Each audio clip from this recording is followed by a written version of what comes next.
Hi everyone, this is Smriti Mishra from BrandWagon Online, and today I have with me Shailja Joshi, who is the Director Marketing for Potato Chips category of PepsiCo India. Hi Shailja. Hi, Good to have you here.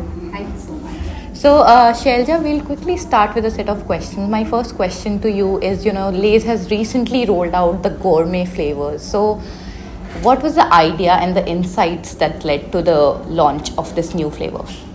Yeah, so we are very excited to be launching Gourmet in India. It is actually our third innovation of the year. We launched Wafer Style earlier this year. We launched Sizzling Hot. And then Gourmet is our entry into the niche yet fast evolving and growing category of premium potato chips in India. We've actually underwent a very robust research both for the entire mix, whether product, packaging or proposition. And the biggest insight was that the Indian consumer, the elite and the affluent households are increasingly looking for options, that can magnify or elevate their special moments, moments when they want to indulge into something which is as good as what Lay's Gourmet can offer. We call this, we call it that it's not just a chip, it's something that is crafted. It's crafted because the product, the flavors, everything is really thought through, crafted for you so that you can elevate those moments really well with Lay's. So my next question is, what exactly is the price points for these new launches, and what is the target audience that you're essentially looking at? Yeah. So Lay's Gourmet is targeted to anyone in the slightly younger audiences, but people who are on the lookout, like I said, to elevate the moments of snacking, get together, indulgence for themselves. We are going with a slightly more need based, occasion based and psychographic segmentation on this one. The best scenario for us would be that the consumers who love Lay's in those special occasions do evolve or upgrade to a Lay's Gourmet, and we do get all the premium consumers of macro snacking foods into the category. We've launched it with unique specialized flavors. There are 3 flavors that we have. For example, you have a Thai sweet chili, then you have a lime and cracked pepper, and you have a vintage cheese and cheddar. All of them are fantastic flavors, keeping in mind the taste that's slightly exotic, crafted for those moments. And because the entire mix is premium, targeted to this audience, we've right now launched Gourmet only in 2 price points, starting with a pack of rupees 30 and the larger pack price of rupees 50. And how exactly are you looking at promoting this new product of yours? What are the campaigns that you've lined up and the marketing strategies? Because previously, we've seen a lot of influencer involvement, we've seen a lot of word of mouth marketing as well. So what exactly is the strategy for this particular? So we are also very excited to have Gourmet come to life. With the consumers seeing this fantastic mix from the market to all the media mixes. On Gourmet, our strategy will be a broad-based TV strategy to target the right consumer audiences with the optimal or the right reach, but it will also be a complete connection planning, media planning that we will do with digital, online, e-commerce, influencers, OTT, everything having a very strong, a very strong play in the media strategy that we have. This is also because the premium audiences in India are increasingly shifting to consuming content on digital, on OTT spaces. They buy online, and hence as a strategy in PepsiCo, we try touching base with our consumers at every point that the brand interacts with them. So we will in Gourmet more aggressively use the connection planning approach, through a complete 360 media plan, which should be live in the next 10-12 days. Right. Now coming to your category, during the pandemic, we saw consumers opting for more, health-based snacking is what I can say. So how has Lay's, in a way evolved to match those evolving consumer needs? So, I think this question is very pertinent to PepsiCo overall, and hence overall as a company we are very consumer centric. We ensure that we do create products that can suit to or that can cater to different needs of consumer bases. We've got three base portfolios right now. So, we've got something which is fun for you, right? Then there's better for you, and then there's good for you. A brand like Lay's is very, very well poised to really excite consumers by being fun for them, right? And hence Lay's does that well. We are very cautious of still making a product that in quality is of the best standards. We have very clear standards of how much sodium will be put into our products, saturated fat content, etc. are clearly regulated. So we stick to all those, but we are a fun brand overall. Then we've got a better for you portfolio, which is more like you see Sting, and then we've launched Pepsi Black right now with a really great campaign that you see. So we've got product offerings there.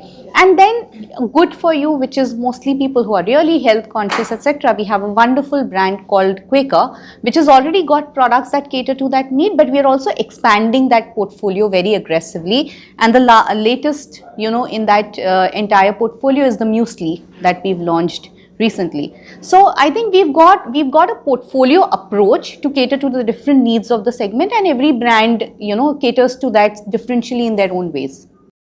Right. In terms of trends, can you just list down a few trends that have emerged out of the pandemic, and how exactly have consumers' demands also evolved? So I think that the pandemic did disrupt the way our lives in a lot of ways.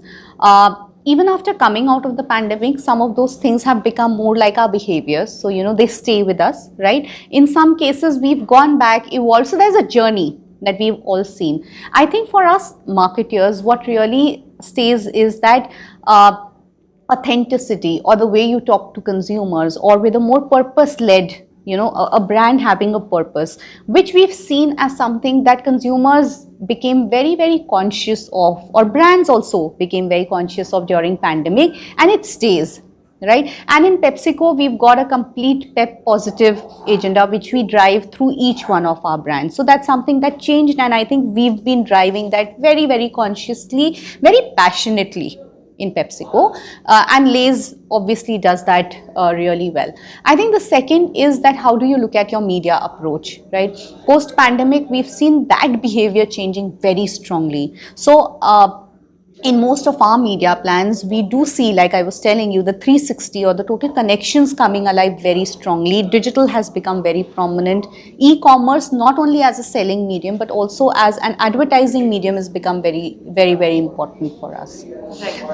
The third thing, I think, which as a brand Lay's, we've done really well on, and which is continuously going to be a strategic priority for us, is to drive in-home consumption, right? And our entire Lay's at home campaign, which was born during the pandemic, still continues to be a very strong strategic platform that we intend to keep driving. Right. And since you just mentioned about the e-commerce bit and online taking a foremost role during the pandemic, so I also wanted to understand, what is the kind of business that is coming in from online and e-commerce platforms? While I might not be able to give you specifics on that, but what I can really tell you is that e-commerce is really becoming big for us.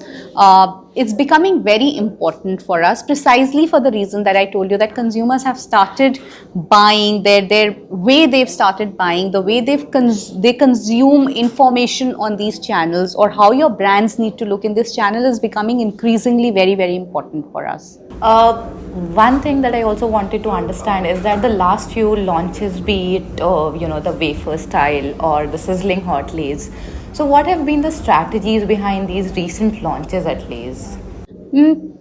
Each one of our launch, is, like I said, is strongly backed by very strong consumer insights, right? Each one of the offering that we bring alive for our consumer is coming from what differential will it offer to consumer, what is the strategy on penetration or occasion penetration that each one of these portfolios will drive, so that they are all incremental. We've grown double digit in the last quarter, okay, which you know it's there out. But the good thing is that what is the source of that growth is very important to us, right? That growth is a very, very healthy mix of our core as well as our innovations doing well, right? And that's because when we launched wafer style was our entry into the flat cut adjacency, right? But the entire proposition was around the thinnest chip from the house of Lay's, right? It was very texture driven with light flavors, pastel world, right? Then we got Alia and Siddhant to do the ad for us. However, on the other end, sizzling hot came from the insight of how consumers in India are increasingly wanting more spicy food. While spice itself is big in India, we all know that, but you know, it was something that we were not over-indexing on, right? Or a unique flavor that a brand like Lay's would want to offer to this spice-loving consumer, and hence the sizzling hot was a very different business or consumer strategy, and it's doing really well because of that. Gourmet, like I told you, is catering to a very different consumer need and a consumer cohort. So each one of them is driven by a consumer occasion or cohort led insight, and then we try offering to the consumer something that really fulfills the demand, or their expectation in that occasion or with that cohort uniquely. Right. And since you just mentioned about the growth bit as well, I want to understand what percentage, or how much of the growth is being driven by tier 2, tier 3 cities also. So what is the kind of split that comes in from tier 2, tier 3 and tier 4 cities? So for the brand Lay's, because it's such a loved brand, it's a huge brand, it's loved, it has very high affinity. Our brand growths are like I said, within the portfolio, coming from very healthy, the distribution is healthy. Similarly for us, even from the point of view of, market segmentation, thankfully all our units or regions and all these, markets are doing really well for us, okay, in line with our expectations, and they are doing quite well for us.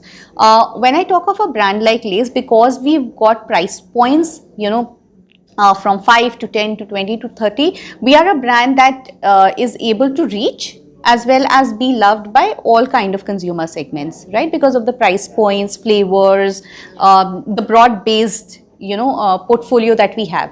Coming to Gourmet, Gourmet, however, is targeted to a very different kind of audiences, and hence for us also the focus initially would be more of the metros, the tier 1, the larger cities, the tier 1 cities, different kinds of channels, right? Till the product reaches a stage where we want to distribute it further or make it available further. But for the rest of the audiences, it is widely available in all modern trade outlets and in e-com platforms.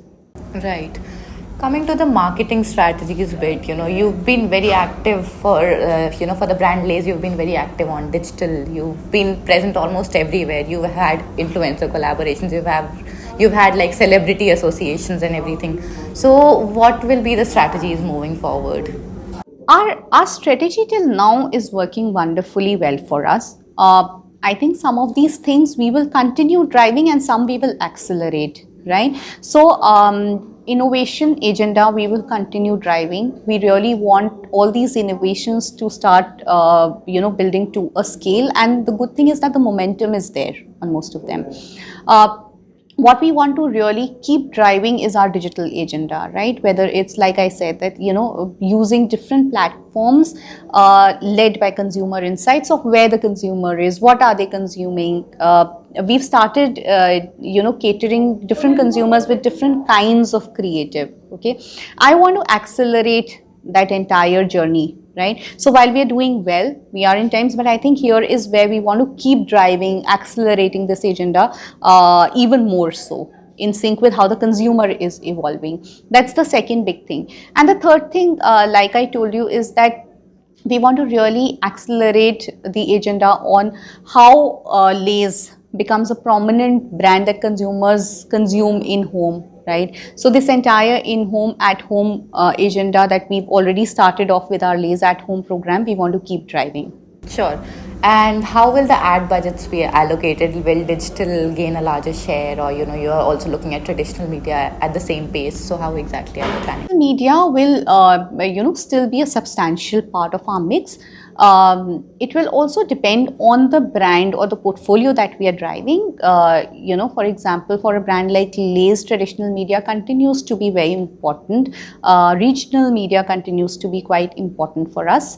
However, even in that case, the kind of salience or mix that we will be attributing to digital or new age media will increase. So that's where I was saying accelerating that entire journey is going to be our big agenda. However, when it comes to brands like Max or Gourmet in our portfolio, the mix of or the salience of new age media, digital, e-com, etc. will become much more prominent. However, TV or the TV will keep driving the reach that we have. Right. One last bit is that we've seen a couple of innovations for the brand Lay's in the last few months or so. So can you just list down a few more innovations or strategies in pipeline in terms of, are you also looking at launching new flavors or reaching out to new audience segment? Like this you said was for the premium segment. So anything for others as well? What else can we expect? What you can expect from us is that a lot of these innovations will become big. We will be, really investing behind them to make them bigger. What we are definitely looking at is flavor innovations, right? In line with what you've seen, and more platform innovation. But what I would like to say is that we have a very robust funnel, right, which we keep populating, working on. However, when will we launch them will entirely depend on the consumer. When is the consumer ready? Is there a very strong incremental need gap that opportunity is offering us? So there's no dearth of ideas. There's no dearth of a very robust a very robust funnel of innovations. We've launched 3 this year. So it's also important that we make these available to the consumers, make them excited, delighted with that. But the work is on. When and where we can't say right now, because that the consumer will tell us. All right, Shailja, thank you so much for speaking to us. It was great having you here. Thank you so much.